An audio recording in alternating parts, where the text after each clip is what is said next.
Hello and welcome.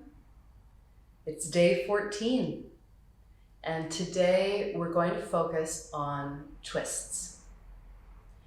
So as I've mentioned before, there's particular groups of postures that are thought to have an especially soothing effect on the nervous system.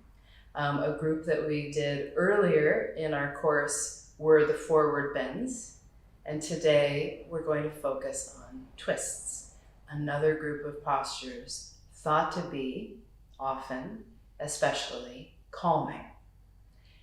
Now I want you to notice as we're starting to piece together this calm anxiety puzzle, both of these groups of postures, the forward bends and the twists, are poses that we enter into and or deepen using the exhale.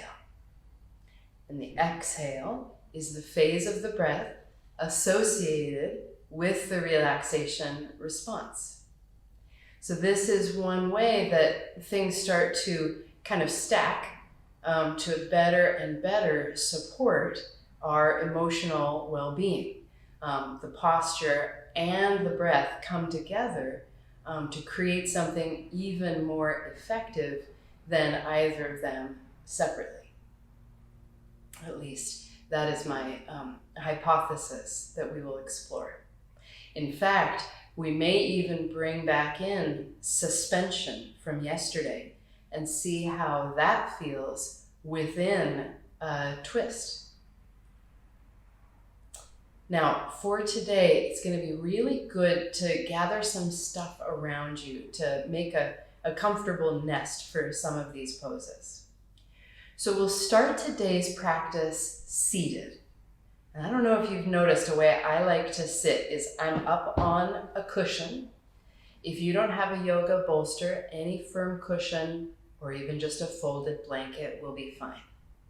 I also like support under my thighs or knees out here. These are yoga blocks, but again, you could substitute with rolled towel, cushions off the couch. One of the first postures that we do, we're going to stretch one leg out and have the other knee bent out to the side. So this is where I'm going to be doing it with the most props, because I think it's probably easier to subtract them for you rather than add, which means I'm going to stay up tall. I'm going to use one support under the knee like this, and one support under the knee like this. So this is especially good for those of us, tight hamstrings, tight hips, might make sitting tall difficult in this position. And then your twist will wind up looking like this. So it's pretty easy to imagine. Those of you who don't need all these props, you will just be seated on the floor, on the edge of a blanket, and your legs will look like this, unpropped. Yeah? Okay. The last sequence of twists we do will be on the back. And that's another great place to have a cushion handy. Now, I like a folded blanket underneath the head for my twists. Your reclined spinal twist can happen one of two ways today. So generally, the least weight bearing on the back would be to keep your feet on the floor and twist like this. So we'll be starting with repetitions, going back and forth to warm up, and then we'll be doing a hold. So it's in the hold, if the knees are hanging out in space, and you feel like you could use some support, that's where the cushion comes in, so that the legs have somewhere to land. If they land on the floor just fine, don't worry about it.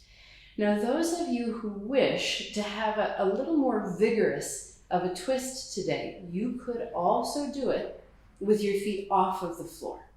And then you would look like this. The exhale, knees would float over one way.